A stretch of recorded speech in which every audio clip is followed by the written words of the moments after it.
En este problema tenemos que una habitación cerrada y aislada térmicamente de 80 metros cúbicos tiene inicialmente una temperatura de 10 grados centígrados. Si se enciende un radiador que entrega 500 kilocalorías al recinto, calcular la temperatura final.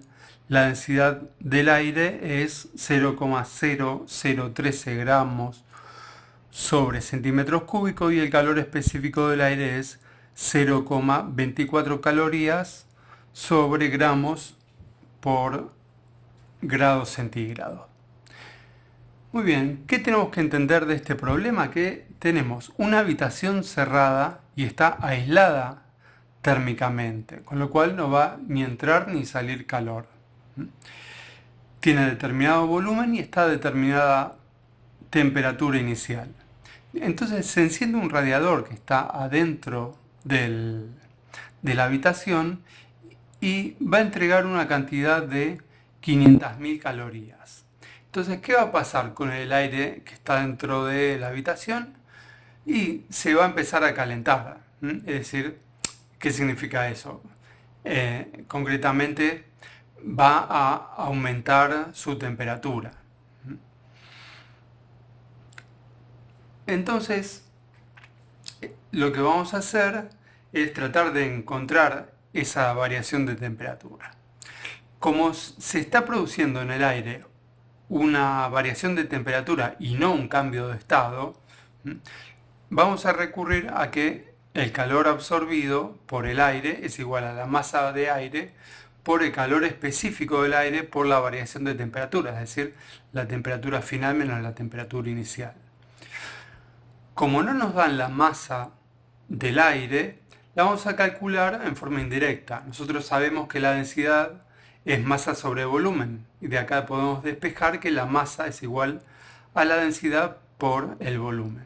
Entonces, esta expresión 2 la vamos a reemplazar acá en la expresión 1 y nos va a quedar que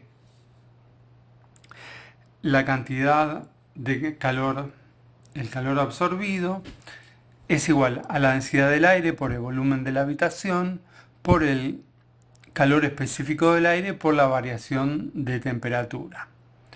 De acá lo que tenemos que hacer es despejar la temperatura final.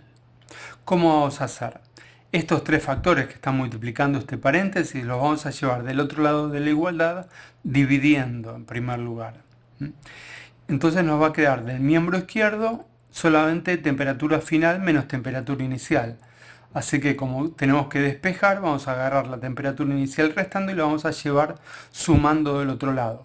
Por lo tanto, nos va a quedar que la temperatura final es el calor absorbido por el aire, dividido la densidad del aire por el volumen de la habitación, por el calor específico del aire, y a esto le vamos a sumar la temperatura inicial de la habitación. Ahora lo que hacemos es reemplazar por los datos. Tenemos que el calor absorbido por el aire va a ser el mismo que va a entregar el calefactor, es decir, 500.000 calorías. La densidad del aire es un dato, 0,0013 gramos por centímetro cúbico. El volumen de la habitación es 80 metros cúbicos, pero para tener las mismas unidades y poder simplificar, vamos a pasar los 80 metros cúbicos a centímetros cúbicos. Entonces vamos corriendo la coma, por decir así, de 3 en 3. Es decir, necesito 3 lugares para los decímetros cúbicos, 3 lugares para los centímetros cúbicos. Entonces, 80 metros cúbicos es igual a 80 millones de centímetros cúbicos por el calor específico del aire, y a esto le sumamos la temperatura inicial de la habitación. ¿Qué pasa con las unidades? Veamos.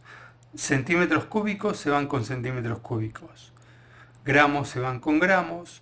Estas calorías se van con estas calorías y lo único que quedan son los grados centígrados que están en el denominador del denominador. Entonces puede pasar al numerador esta unidad.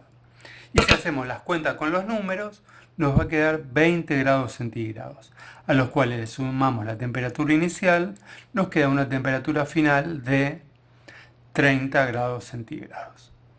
Es decir, la diferencia es de 20 grados centígrados.